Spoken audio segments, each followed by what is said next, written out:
কিছুদিন আগে এলে আরও বেশি পাওয়া যেত, এখন শুকিয়ে যাচ্ছে। কুলের দু রকম সিজন আছে, একটা হচ্ছে বড় কুলটা যেটা আমাদের লোকালে পাওয়া যায়, আর এটা হচ্ছে বনকুল। এটা বনেই জন্মায়। এগুলো ছোট ছোট গাছ,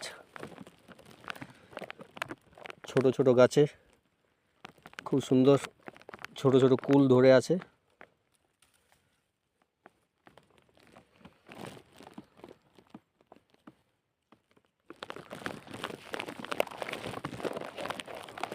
চারিদিকে নির্জন এলাকা, কেউ কোথাও নেই, তারই মধ্যে আমি কুল তুলতে এসেছি। এদিকে হচ্ছে জঙ্গল, এদিকে হচ্ছে তাল গাছের জঙ্গল, এটা হচ্ছে আকাশমণি গাছের জঙ্গল, এইদিকে আছে শুশুনিয়া পাহাড়।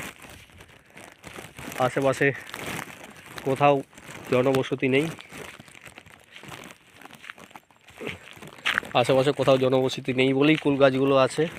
সামনাসামনি হলে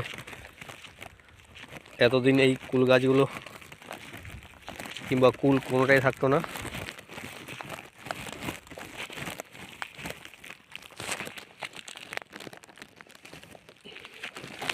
আগে ছোটোবেলায় আমরা দল বেঁধে কুল তুলতে আসতাম।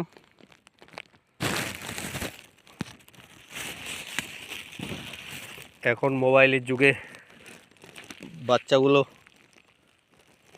মোবাইলে ব্যস্ত হয়ে পড়েছে, তাই কুল তুলতে কেউ এখন আর সেরকমভাবে আসে না। কিন্তু আমাদের পুরনো অভ্যাস আমরা ভুলবো কীভাবে, তাই আজকে চলে এসেছি কুল তোলার জন্য।